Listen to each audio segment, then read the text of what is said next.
Om Shanti. Welcome, Denise man. Om Shanti. Thank Thank you. you. Thank you. Thank you for accepting our invitation. Um, we were looking forward to it for a long time. And we are also looking forward to you here in person soon, right? Um, Definitely. and we always looking forward to your churning about Baba's knowledge. And we get a lot of insight from you. And many of us here actually they didn't meet you, like they didn't know you by much. Many are new students. uh, I don't know if maybe you can tell about yourself more also. Because you Me? have a lot of connections with Canada, and here from originally, and also in between you came and then you left. And also, you still have some account. You have to come back also. So thank you. And it's going to be in actually in Zoom. Also, many will join in the Zoom, and then most of them know only by it's going to start by 9:30. But you can start. We can discuss, just chit chat, and and also it's going to be on a YouTube and through our channel. Um, go ahead. Welcome. Thank you. Well, let me share a little bit of thoughts about myself before Yeah. we come to the bottom of the hour. So I came into Gyan in 1974, and that was just 1 week after Daddy Janki had arrived in England. Brahma Kumaris was up until that time pretty much totally focused on India. And once Bap Dada had become Avyakt in 1969, it became clear that through the Avyakt form, Baba could sustain the family outside of India. That means in the Sakar form, Baba sustained the family in India. But in the subtle form, he was able to move throughout the world without limitation. And so it was the signal to begin thinking about having centers outside India. In 1954, there had been an invitation to a religious conference in Japan. And so sisters went there along with Brother Jagdish. And then they came back to India. And after, I think, the first visit to India from official teachers, I mean, a visit to England from official teachers from India was in 1971. I think Daddy Ratan Mohini came. And Sister Mohini of New York, she had frequently traveled, and she had also traveled to Canada. She had contacts in Halifax who were of a Sikh background. And she had traveled to a number of places. Other BKs had traveled. So there was quite a lot of effort over these late 60s and 70s to think about doing something outside India. And it was a matter of establishing connections. Now, Baba, as you know, is of the Sindhi community. And the Sindhi community is very widely spread because they are business people. And so there were Sindhi people in quite strong connection with Brahma Kumaris in Hong Kong and in London. And I believe there were also in Indonesia, in US, New York, and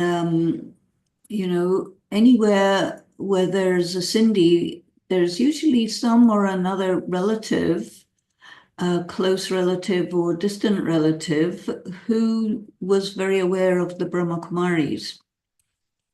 And as you may be aware, during the beginning of the Brahma Kumaris in the Sindhi community, there was very, very strong negative feelings about the Brahma Kumaris because of the dramatic way in which everything started, and especially the young girls who came into Gyan.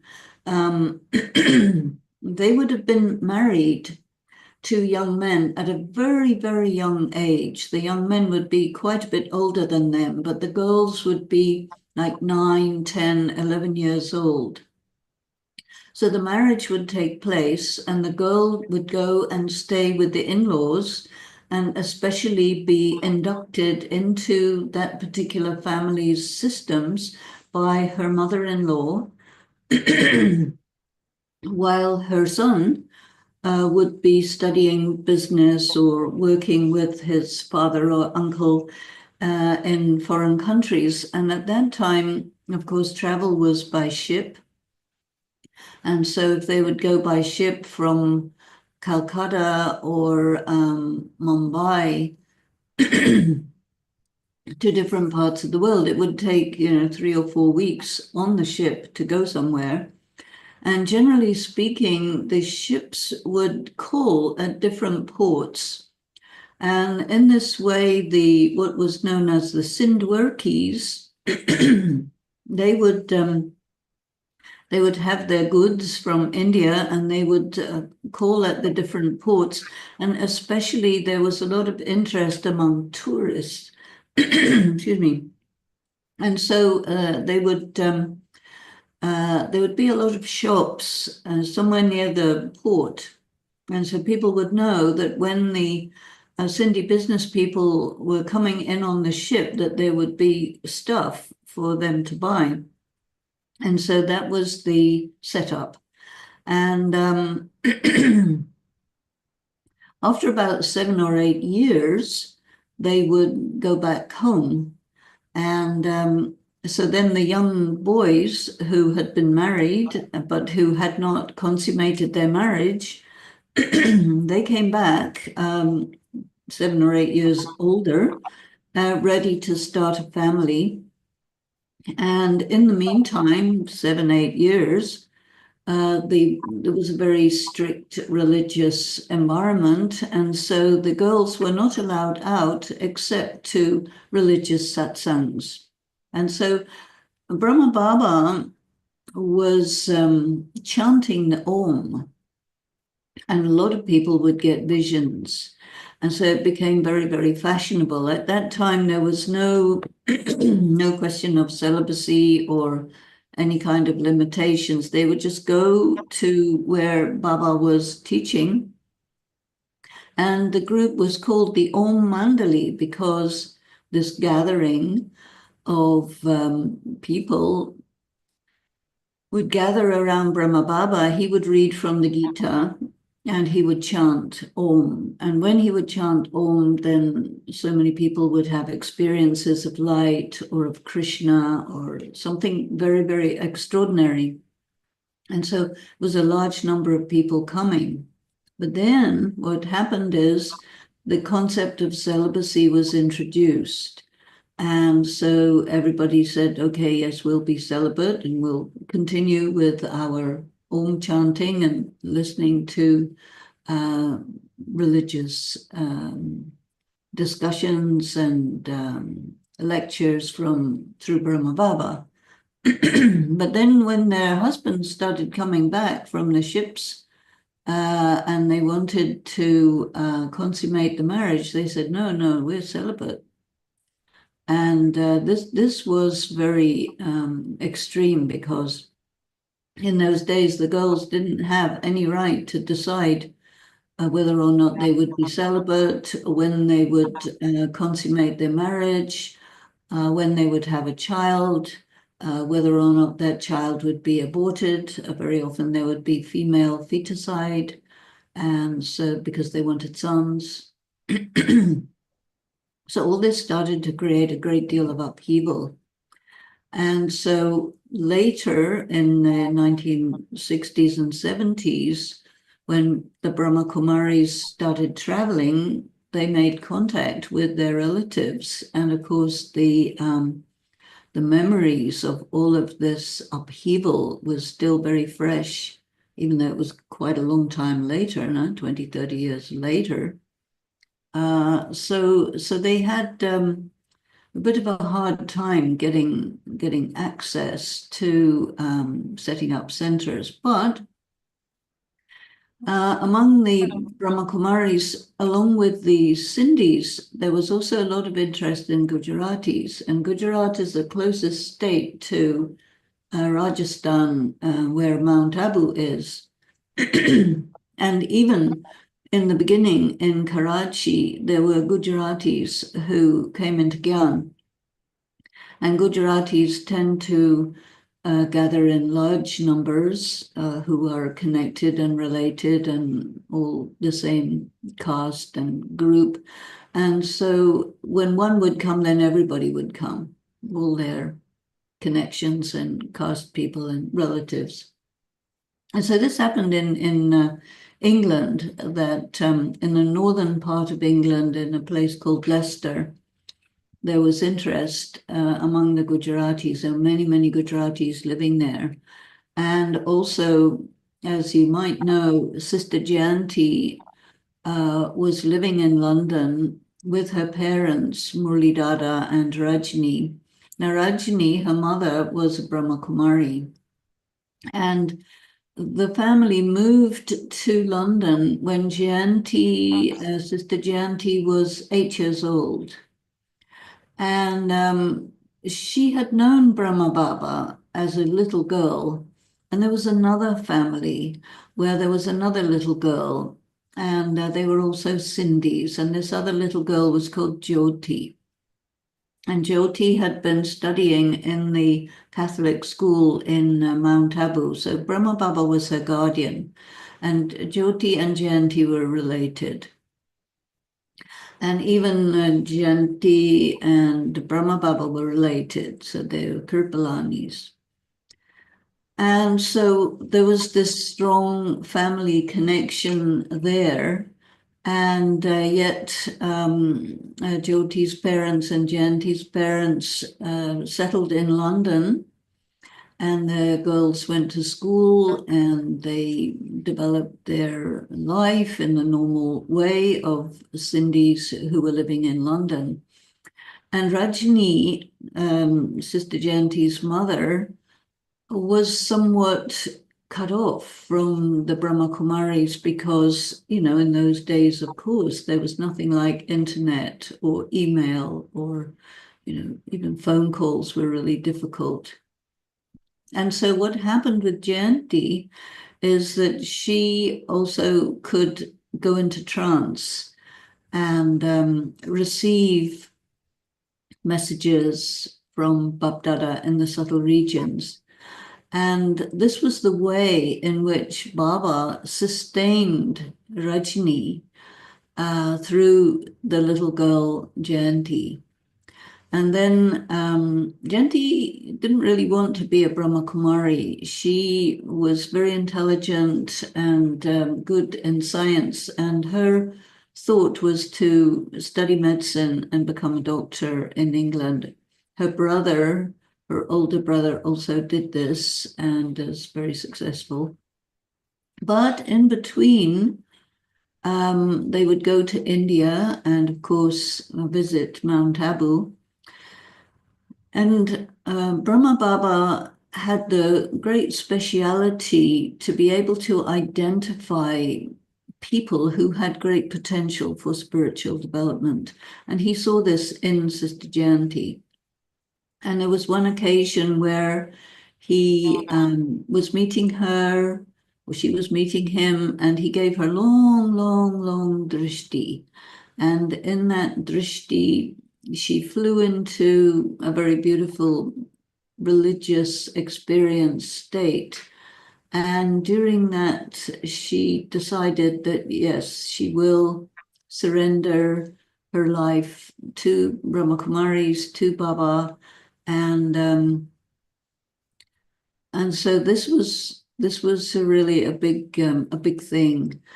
And so then Baba sent her for training in Agra with Brother Mahindra, who has now left the body quite a long time ago. But he was a very good brother, and prepared Sister Jayanti very well. And Dadi Janki is also related to Sister Jayanti. And Dadi Janki knew the family very well, of course. And she was in Pune. And so Jayanti would go there. And Jayanti's grandmother was also in Pune. And I met them all because they were all alive at that time when I came into Gyan. And what had happened is Brahma Baba had said to Jayanti that, yes, she must go back to England with Rajni Ben and establish a center there. And she said, no, no, no, no, no. England, establish a center in England, teach this to the English people, out of the question. She refused absolutely to do that because she knew that English people could not really relate to Gyan. And when Baba said to her, go to England, she was not thinking about serving Indian people in England, but she was thinking about dealing with the British people over there and how they would respond to her, what she would do. And she thought it was completely impossible. So she said, okay, I'll go on one condition, and that is that Dadi Janki is with me. And so all this was arranged, and Baba sent Dadi Janki to be there with her. And when I came in Gyan, it was 1 week after Dadi Janki had landed in London. And Dadi Janki, as you know, is a very, very great yogi. And so she had been, in very strong, heavy tapasya. And even when I came there and I was doing the course with Jayantiben in one room, in the other room, Dadi Janki was sitting in strong tapasya, and I could feel the vibrations. And even though the material that I was being presented with was very different from what I was used to, especially the pictures were very different from what you would normally find in my experience in England. And because the vibrations were so powerful and clean and clear, I said to myself, never mind about the pictures, it doesn't matter, but the vibrations are enough for me to know that this is real, this is right, this is true. And so I'm in. And a few days later, I met Dadi Janki, and then I decided, yes, I will be Brahmakumari, and got all dressed in white. And I stayed very often at the center. Dadi was, she didn't tell me at the time, but she had this idea, okay, I'm going to make this soul into a real proper Brahmakumari. And I was indeed very, very interested. And I would ask her about everything for hours and hours. And everything she said was in Hindi, so I had to have it translated, and Jayanti-Ben was doing the translation. But of course, as you know, you can't just sit and endlessly translate everything somebody is saying. Some things are sort of official knowledge, information, or translation of the Murli. That was okay. But then there were lots of conversations among them. And so it became distressing for me to not know what people are saying. So I said to Dadi, okay, I can't understand you. What am I going to do? And she said, oh, well, you don't have very good yoga in that case, because if you had good yoga, you would understand me, whether you know Hindi or not. So I said, oh, really? Okay. Uh, so what I did is just, really focus on her mind. And she kind of wanted me to do that so that I could catch her thoughts, before she spoke them or while she was speaking them. And I became able to understand. And it was very interesting how she made it clear to me that everything that we need to do, have to do, want to do is possible when there is good yoga.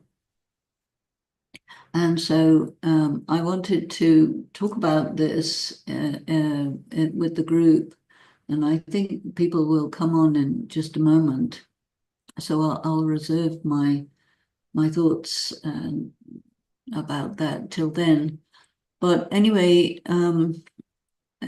this period of time when I came in Gyan was a period where there was the building or establishing of many centers very quickly. And an invitation came to London for a sister to come and be there in the center in Germany. And so Daddy asked for volunteers. And I wanted to be a surrendered Brahma Kumari. And I told Daddy, yeah, I want to be a surrendered Brahma Kumari, which is what she wanted anyway, but she didn't tell me. She said, no, you can't, you won't make it. This is too hard, things like that. So I had to find a way to get her to agree to have me be a surrendered Brahma Kumari. And so I said, Daddy, in all these Brahma Kumaris and all these people who are teachers of Raj Yoga, none of them knows German, but I know German, so you better send me. So she did. So she sent me over there with another sister who was Gujarati sister from Surat. Later on, she left the body now. So we were together and more or less about a year, and then we would go to Madhuban and we would meet Dadi. Dadi stayed 4 years in London without traveling because of getting her residence papers in England. That took time. And then when I went there that time, there was an invitation for me to come to Canada. And so I said, okay. And I came to Canada with Sister Chandra, who became well known as Sister Chandra from Mauritius. She went there afterwards because we came to Toronto and we stayed with a Sindhi family, Ramesh Suchinani, who is now, I think, in Mississauga. And so we stayed with him, but it was very cold at that time and the snow was 5-6 feet deep. And Chandra really couldn't manage it. I was a bit robust, so that was okay. And she got sent to Mauritius and she remained there. And then, so then there wasn't anybody else with me. So then another sister, Chandru, who had been sent to Africa, to Zambia, and she was there with Shilu Ben. And then after that, Shiluben was asked to stay back in Madhuban and be there for the double foreigners, which she still is all these years later. And Chandru Ben, who was also Gujarati, she came to be with me in Toronto. And so we stayed there. Then we moved to Mississauga. We had a place there in Mississauga. And then we traveled to America. And it was all part of the process of opening up the centers. And America was a very important place to get going. So we went to the States and we started the first center in San Antonio, Texas. And a year later, Sister Mohini established herself in New York with Sister Gayatri and her Lokik sisters. And then in Canada, because myself and Chandru Ben were gone, there was another sister, Shirley, who was there, but basically we couldn't go back because Daddy asked us to change our status and apply for a green card because she wanted there to be sisters in America, and that was one way that it could be done. And so we did that. And so then I had been in Canada 3 years, but then I couldn't go back. And later on, I again came to Canada in 2007, which was immediately after Daddy Prakashmani left the body on 13th day. I was asked to go to Canada, and I stayed another 3 years in Canada. So we were staying in Caroline, not Caroline Avenue. Yeah, maybe it was Caroline Avenue. Um, and um, and we stayed there and then moved to where the center is now in It's a what's it? College Street. It is a College Street. College Street. Oh yeah, that was College Street. So Caroline Avenue was before that. College Street. And then what's the name of the big street where the center is now? I forgot. Islington Avenue. Islington. Islington. Islington Avenue, that's right. That was on Islington Avenue. Yes. So then I was in Islington Avenue. We were basically renovating and changing because it had been a car sales place for Toyota or something like that. So to make it into a center, we had to do quite a lot of changing around. And then when it was ready to be opened, Daddy Jenki came and she said to me, "Okay, now you go." So I said, "Okay." And so that was the end of my time in Canada. She sent me, I don't know where she sent me. Maybe she sent me back to England, and I was in India. All sorts of things were happening. Yeah, I think I had to again go to Germany. But anyway, so our life in Gyan involves, a lot of learning, a lot of shifting. One of the things that was happening in the training of the sisters, they would send sisters somewhere and then suddenly send them somewhere else.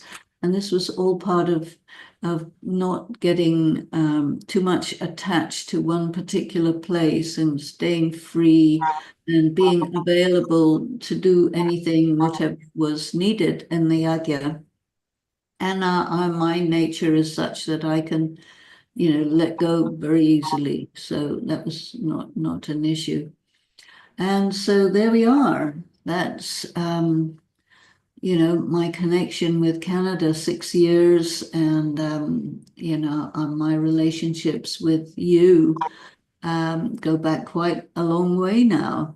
And here we still are able to, meet and share experiences and churnings through Zoom, which of course was brought into being at the time of COVID. Everybody was locked down, and then BK says, "Okay, well, if we can't go out physically, we'll go out through Zoom," and here it is.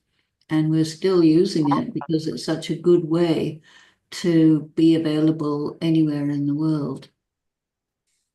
So that's the background. Anyway, today I wanted to take up something that's in today's Murli, which you all just heard.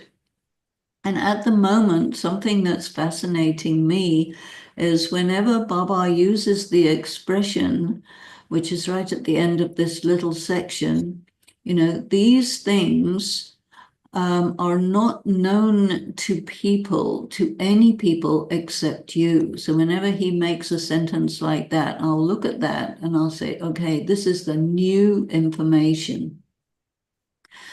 Because someone who comes to Gyan from a different background, from conventional Hindu bhakti, we don't really know what the public knows already and what is new information.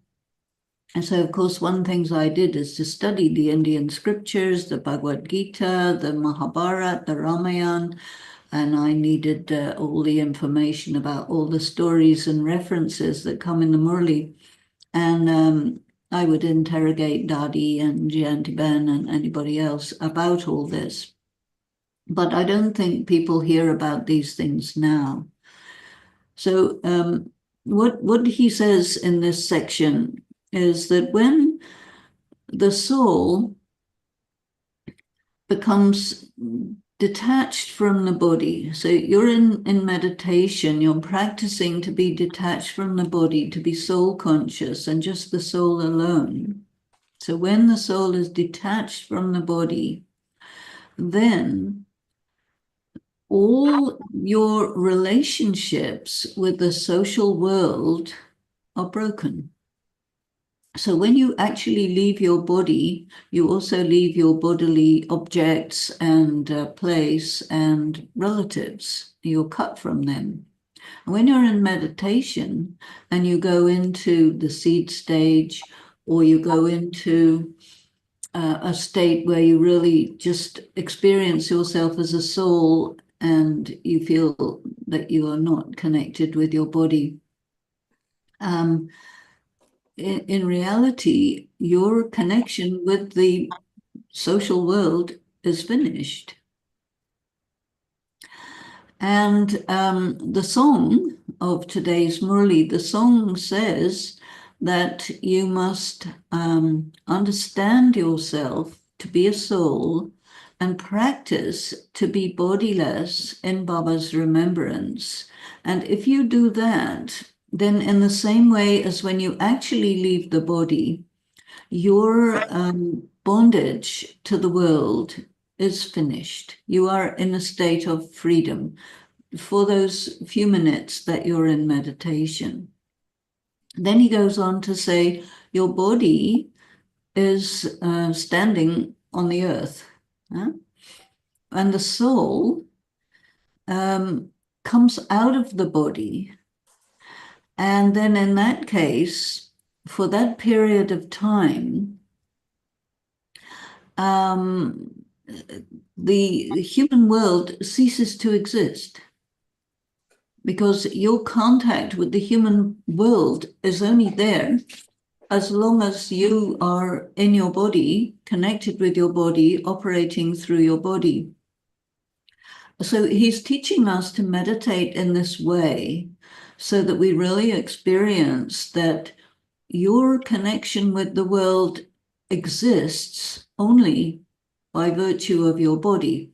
The second you are detached from your body, or you leave your body, or you are beyond your body, then your that material world, that social world, doesn't exist anymore. So that means in our practice, we are dipping in and out. Sometimes we are with the people and everything, and sometimes we are totally in a different space. We are remembering Shiv Baba in the soul world. And then for that period of time, the material world doesn't exist because we are on another dimension. We are disconnected with it. So our experience of the material world exists purely on the basis of sense perception. We can see it, we can hear it, we can touch it, we can feel it, we can smell it. And so we say it is there.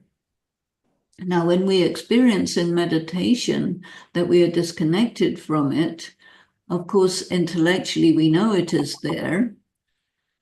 But when your meditation is at that level, I don't know how many people are able to bring their meditation to that level, but that is what meditation really is. And then you experience that it is not there. And of course, your karma and your, the sort of gravitational pull and magnetic pull of the body is strong. So you can't stay in that state for very long, but you can stay long enough to know that when you go to that other mental space, this material world doesn't exist for you for that period of time, so that you know the difference. And so that also you know that the material world exists only as something that you perceive through your senses. And This is also spoken about a lot in the Bhagavad Gita. Now, I know that most BKs do not study the Bhagavad Gita, but I do. Because I need to know, I always need to know the context, the background. Otherwise, I have an incomplete way of approaching Gyan. And so there are many shlokas in the Gita which talk about this. Now, the next thing Baba says is the soul becomes naked. And there's an expression in Christianity which corresponds with this. They say, you meet God naked and alone. So naked doesn't mean you take your clothes off, but your body is actually the costume of the soul. So when you become detached from the body, you're naked and you're alone because you're also detached from all the people that you know of through your body. And what this also means is that the reality of the world is known to you through your sense perception. And your sense perception records data in your mind. You see, you see an object through your eyes, but you are the soul, and the place where the recorded information about the thing that you see is not where that thing is, it's in your mind. And so everything about the material world that you experience, you think, you believe, you experience, and your brain makes it known to you that all these things are physically on the outside of your body and that they're real and that they're solid reality. But then when you meditate and you become aware of being in a dimension which is not the material world, then you begin to understand that everything in the drama is in your mind. And so every time you go around the 5,000-year cycle, your perception of that 5,000-year cycle is what gets recorded in your mind through your eyes and your ears and your fingers and your tongue and your nose. And this is why it's an identical repetition for you. And each of us experiences that that cycle via our sense perception. And it's recorded. As Baba says, it is recorded already and it's being recorded. So this is a very difficult thing for people to understand, but yet it is a very important aspect of Gyan, because we need to be able to grasp that whatever is happening is already in there because every cycle repeats, but we don't know what is next, right? We don't see the future on the whole, people don't. But everything that comes from the future into the present corresponds with something that's already there, and at the same time, it's re-recorded. You see, and this is an extraordinary piece of information, which is hard to grasp. We hear about it, we say yes, yes, yes, but then to really grasp it is very subtle. So the soul,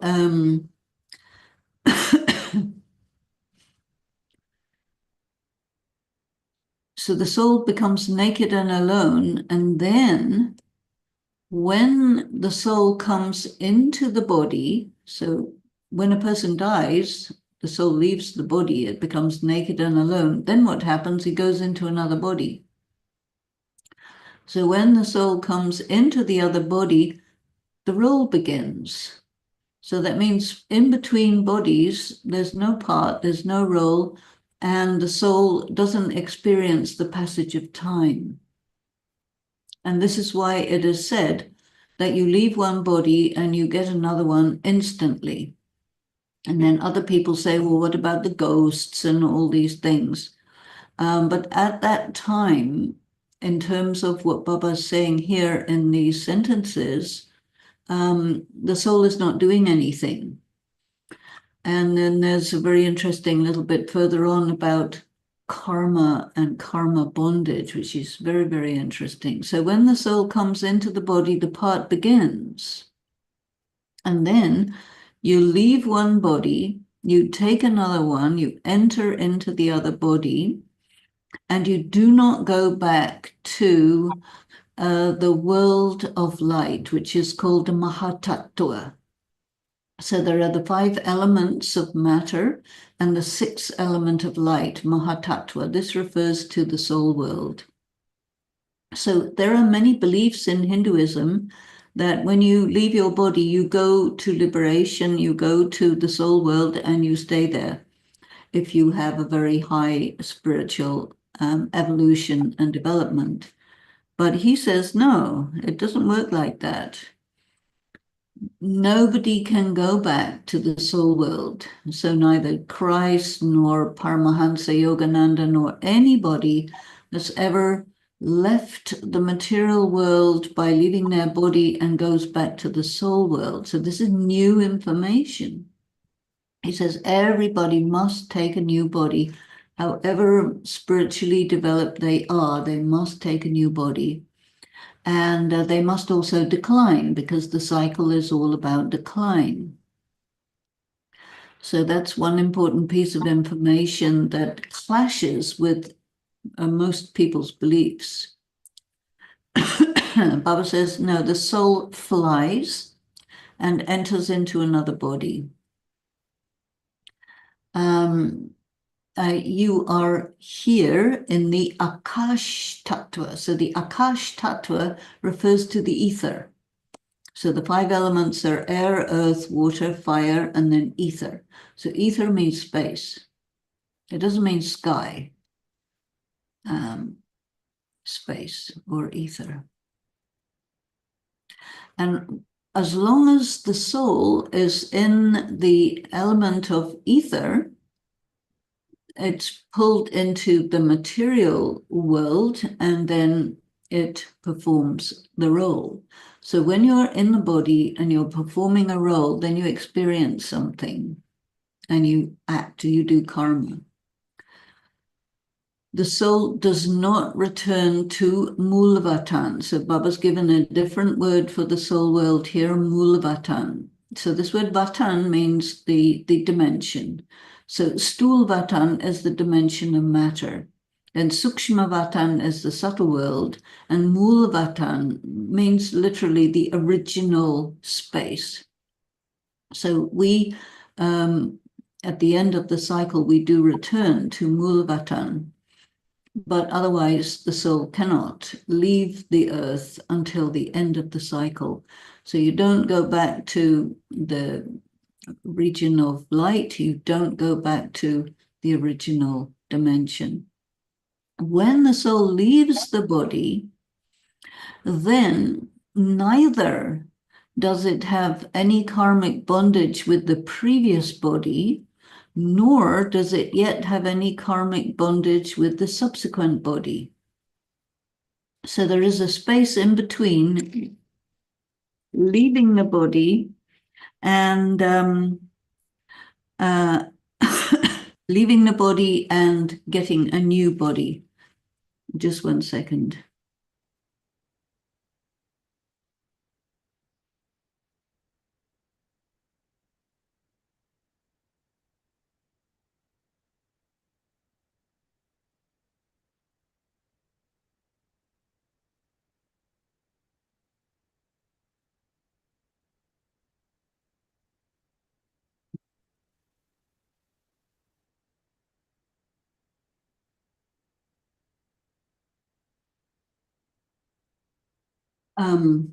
Sorry about that.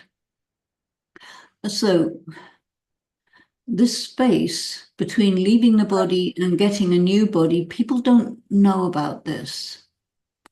But Baba says it is like that. And at that time, you are karmatit. You have no karma with the previous body, no karma with the coming body. And you are separate from the body. And being separate from the body, you are also completely free, no karma. But it doesn't last very long. But it's also out of time because the dimension of time is only when you're in the body. Then Baba says you take another body, and then the karmic bondage connected with your future body, the one you just arrived in, begins. So you take another birth according to your karmic bondages. So your karmic bondages are temporarily suspended in between bodies, but as soon as you come into the next body, the karmic bondage has you in its grip. So Baba says these are pieces of information that other than you, there is no human being who knows about it. Isn't that extraordinary? So I thought this is so interesting that I would like to talk to you about it because, it's hard to know out of all the things that we are hearing in Gyan, which things are already known to people and which things are absolutely not known. So when we find something that's absolutely brand new and not known, it's very interesting. And it also adds up to an understanding of what's going on spiritually, physically in the world. That only God knows, but that nobody else knows. So I thought that is really interesting. And it also helps us to verify and validate that it is God who is talking to us. So I will stop there because we've reached that time, I think. But I wanted to share that. So thank you so much for inviting me and giving me the We chance. can still hear from you. We still have time. Hmm? We can still hear from you if you have more to share with us, or maybe if you want to take any. Like, do you have anyone has any questions, or do you Well, have time? Are you still can continue? yes, I think that let's have a bit more time, but I would be interested to hear people's questions because I'm talking and I don't know whether I'm making any sense to you or what. Okay. Yes. Yes. So let me ask a question because you said right now the drama is actually the perception of the senses, right? Yeah. Yes. So the perception of the senses is actually my personal experience, Mm, and also it's actually I'm actually dealing with the outside of me, which is mm. other souls and the nature. And how do I come to terms with those in my drama? And or maybe can I forecast, so like if I am really in a deeper level, can I actually come to understand everything about the future also? I'm like, or maybe how to deal with the outside of me. There is an example in philosophy. I did study philosophy in university, and so they talk about this example. And the example is that if a tree falls down in a forest and nobody sees it or knows about it, did it really happen? And nobody can answer that question. But with these things that Baba is telling us, what he's saying is that the things that happen can be said to be historical realities if somebody observes them. And then you can say, I saw a tree falling down in the forest over there, and so that makes it a reality. But if something happens that nobody saw, then from this particular angle of whether or not something happens, we will say it probably didn't happen. Now, you might say, okay, there are craters on the moon. How did they get there? So, the way that we figure it out is we research what's going on the moon. Why are there craters? And we can figure out an event that took place that could have created craters on the moon and with various different forms of scientific research, you actually can say from your research angle, it happened X number of millions and millions of years ago. Maybe some explosion happened and the Big Bang happened and it created craters on the moon. And so according to your research, that's a probability, but there's no proof because nobody saw it. But what you do see is there are craters on the moon. So something must have made it happen, you see. And then anything that's outside of you, even though you didn't see it necessarily, but you see it when it's outside of you. You see all these other people, you have history, and there's all these records of things. And when you read about something or explore a place, it's like you're perceiving it and you're hearing about it, and what you're learning about it goes into your being, and you experience it as a reality that you have studied or heard about or learned about. So one kind of perception is direct perception, and the other is indirect perception, where you know about something because you learned about it, you studied about it, you saw pictures of it, because all of these things go into your soul, into your recording, and this is why we think that everything that's going on the outside of us is real, because there are all the signs that it's real. And then Baba comes along and says, okay, yeah, it is real, but the reality of it is registered in your soul. And then the question arises, why does he tell us this now? Because he didn't tell us before. Nobody else knows about it. Maybe some of the scientists who are working with quantum physics and things that are a bit out of my range. But they start saying, well, everything is energy. Okay, so everything is energy. Yes, yes, yes, everything is energy. But then how do you process that? How do you think about it? The scientific people have got it all figured out in their minds, but it's theoretical, And then in terms of practical reality, you have to deal with, you're in a social situation, you're in a country, you're in nature, you have to deal with it. You have to pay your taxes, you have to drive from A to B, you have to go to work, you have to eat, you have to sleep, all these things are necessary for your body. But from a philosophical point of view, or from a religious or spiritual point of view, we learn this information because we are coming to the end of the cycle and everything is going to collapse. And that is enough to make anybody crazy, you see. So when he says to us, look, when you experience these things collapsing and disappearing into nothing, it makes you nuts. You can't handle it. And so if you have this information, it makes it possible for you to get through the destruction without freaking out, without going nuts, without, you can maintain your sanity and still go through destruction. Otherwise not. It's too much. It's too terrible. Om And Shanti. yeah. Om Shanti, Denise Ben. Om Shanti. This is Tangabai from Scarborough. My question is, Hi. you spend a lot of time with the Daddy Janki in England.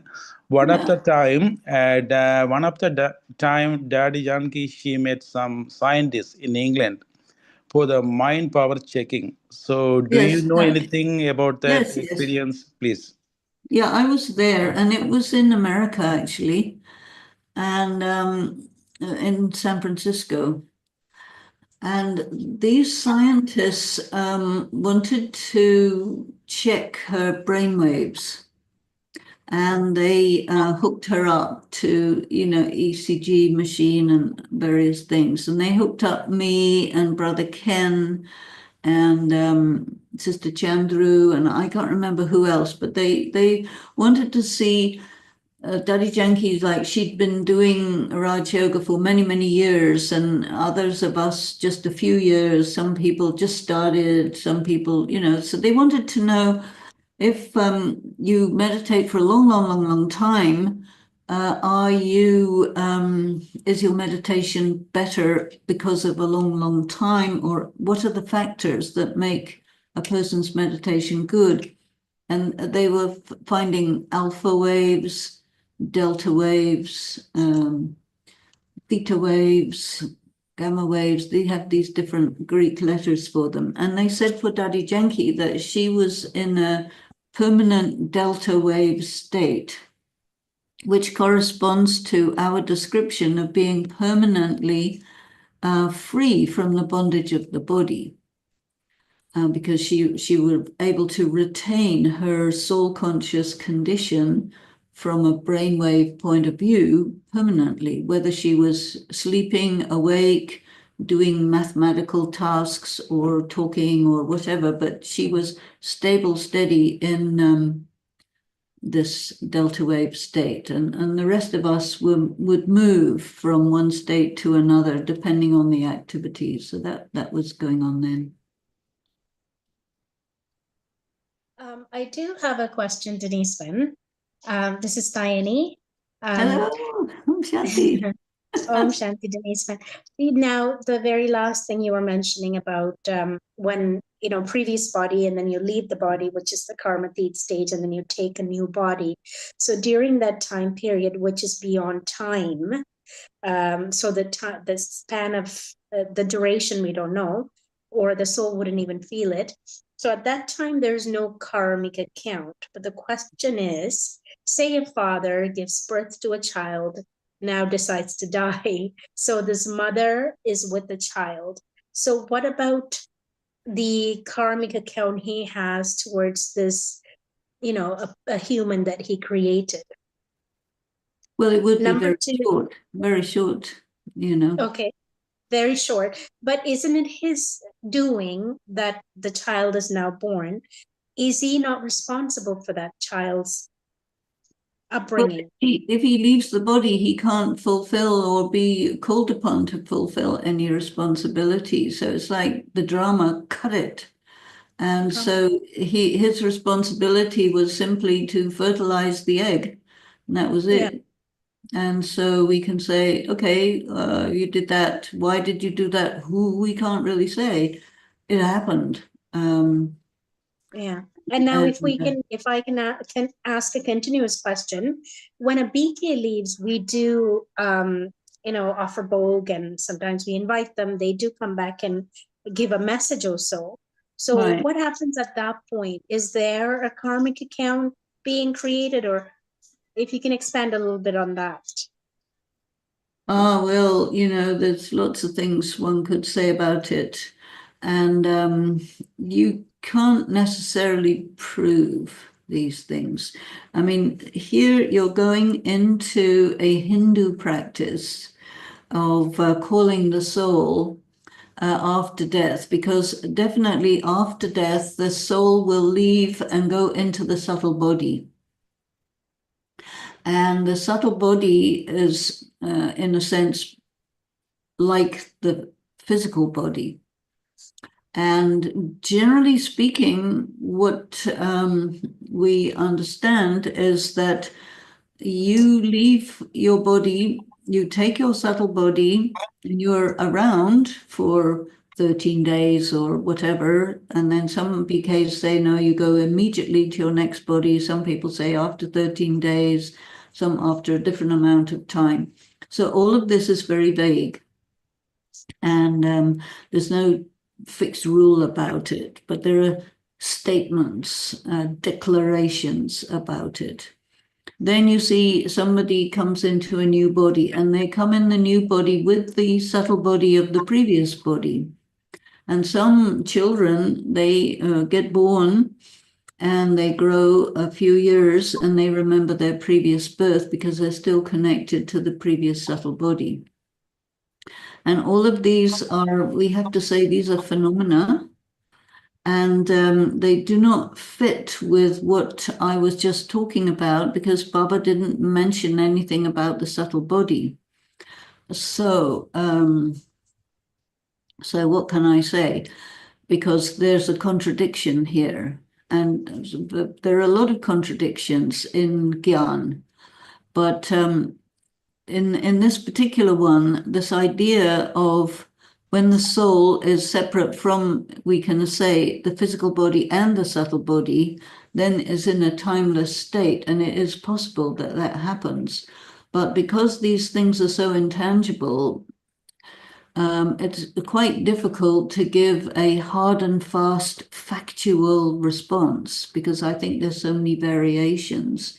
And because Baba will consider something one side, something another side, and then you will get information about the subtle body on one day, and then you won't on another day. You'll get just the information about the soul with the physical body. So I think that's really not a question that can be answered in a hard and fast way. Okay. Hmm. Why the reason why I had asked is because the Sri Lankan way, they have the 8th day or the 30th day. Only after becoming a BK did I get to know about these 13-day. So as you mentioned, yes, everybody says different kinds. How can it be proved? Maybe it cannot. I think probably it cannot, because, you know, the thing is, the 13-day thing is part of the Hindu belief that is there in northern India. And, you know, and all the people around there are used to doing it that way. So there's a great deal of mix-up between bhakti and gyan also, you know. What to do? We have to do our best and say, okay, well, I'm going to think about it this way. Okay. And then Baba will suddenly say some different thing, and then you have to rethink, and that's okay. So I have another question, because I, whenever I meet you, I like to talk to you, right? And also I feel like I get like inside information from you all the time. Especially secret of the knowledge. Knowledge is already kind of a secret, but it's a secret of the knowledge. But Yeah. what I'm trying to ask, the question is, in your like, this is actually also the time is coming very delicate, right? In the world situations, everything become delicate, Yes. and we can already sense it, feel it. It's actually almost the time is coming close. So in your based on your effort by understanding worldly situations, and what input you can, or one information or anything you can give us in terms of we should know, and then we have to also make effort, and we have to be careful not to be distracted and careless. Well, one thing that I think is a real reality is we need to be able to be free from negative thought, because whenever we have even a tiny bit of a negative thought, it can be captured by sort of ambient negative vibrations, and it pulls people down into depression and this sort of thing. So I think that for us to really be careful about maintaining pure thought and experiencing everything in a positive way and transforming it into a positive thing, translate it into something positive, be careful not to have any negative thoughts, feelings about anyone, is very necessary to keep yourself stable. And also, when you do that, you don't lose your spiritual power, because if you go negative, you lose power. And if you stay positive, you can actually build your power, and then you can feel that you're advancing. Otherwise, you feel you're not getting anywhere and that it's too difficult, and then you kind of give up. And Baba doesn't want us to give up. He wants us to keep going, because we have to be very strong, very stable, very steady as circumstances get more and more difficult. And also he wants us to be strong and steady so that we can be instruments to enable other people to be strong and steady as well, because it's difficult for people to get through what's going on. It's getting more and more crazy, more and more difficult, more and more unbearable, you know. So that's the thing. Okay, there's another So, Vindri, question. there's a question in chat. Okay. Okay, here is another question. Yeah. Shanti, my question is, you said you talked to Dadi Janki and she explained your yoga is not there, so you cannot understand me. The language shouldn't be the barrier. And you worked That on was it. on that particular day. Correct. But it doesn't mean it's to be considered as a generalized thing. No, what I mean is, how did you empower yourself? How did you work on that yoga to be at that state where now you can read her thoughts before she spoke? I don't really know, because I think it was very much a question of saying, oh, you know, stay connected and then this will happen. And it did. Would you And guide I us? was, you know, my yoga, my yoga is not at all like anything in any meditation commentary or anybody's description of what yoga is supposed to be. It's just you're there and you're connected, switched on. When that is there, a lot of things happen which don't normally happen. Okay.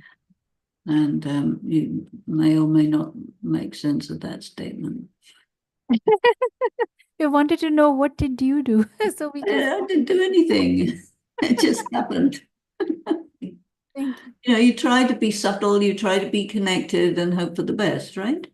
But you learn Hindi so fast, I guess, right? Well, you know, some people say I got it from another birth, or there's so many unknown, you know. So there's a in a chat, someone said Ranjit asking how we feel bodiless stage. Baba always mentioned bodiless stage in Murali's. When soul in a body, it is not easy to feel bodiless stage. It's a statement, soul statement. So Well, you know, one of the definitions of bodiless is egoless. And I think that that's much more tangible than, okay, you're in a body without a body. How do you do that? You know, some people will say, what are you talking about? Some people, they will go into meditation in such a way that they will not feel their body anymore. I've experienced that many times. But the idea of egoless, you know, because when somebody is reacting to something, that's ego. And if somebody is able to be completely, you know, detached and not react, then that can be called bodiless, you see. So there's a big connection between egoless, bodiless, viceless. These last words of Baba.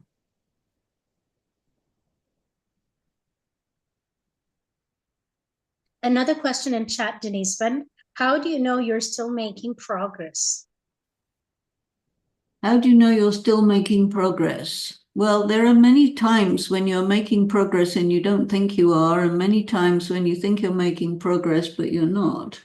So how do you know you're making progress? I think a lot of the time you don't know, but every so often you find that you're trying to do something and it's not working out, and all of a sudden it does work out, and then you feel, I'm making progress. Because the journey is very up and down, sometimes good, sometimes not good, sometimes, you know, it's just really flat. And, you know, the ways that we try to evaluate ourselves from a worldly point of view are so tangible, and yet with this it's so intangible that sometimes people try to force that it has to be tangible, but it isn't tangible. This is spiritual. This is very subtle. So I think a very important thing is you got to be patient. You got to understand it. Excuse me, up and down, and keep going. Don't give up. And if you keep going, you will be making progress. Just put one foot in front of the other and keep going. You'll be all right. You'll get there. So, one yeah. more. We have lots of questions for you. Okay. But I think I'm going to have to attend to this person who needs to get in touch with me from the other end of the world here. Okay, very good. Sorry about that. That's good. But it's been really delightful speaking with all of you and spending time and hearing your voices. And yeah, it's been Yes. lovely. So yeah, we will connect again, and then thank you very much Thank you. on behalf of entire Scarborough Center, and everybody enjoyed. Everybody get to see you. Everybody get to hear you. Very good. Thank you. Thank you. Thank you. Thank Denishman, you. Denishman, Thank this is not you. a question. What are you doing right now? What am I talking to you? Service. What kind of service you are doing right now? Where are you? I'm in France. I have a place in south of France, which some people, when they come to, they say, "Oh, this is like Madhuban." So maybe I'm progressing. Ah,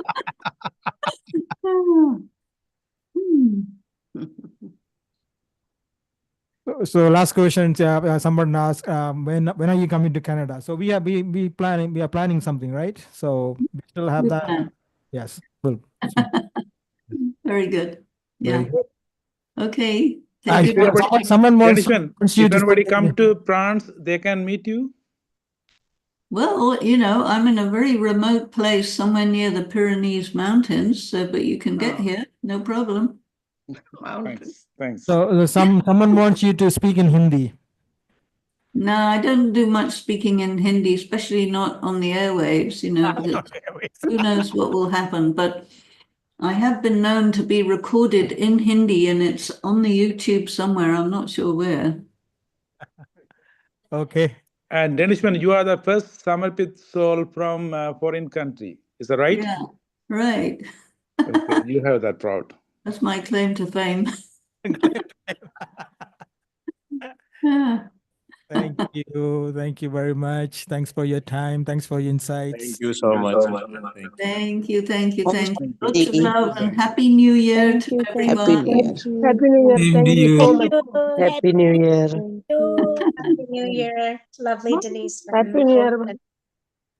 Om Shanti. Om Shanti. Shanti. Shanti. Shanti. Thank you.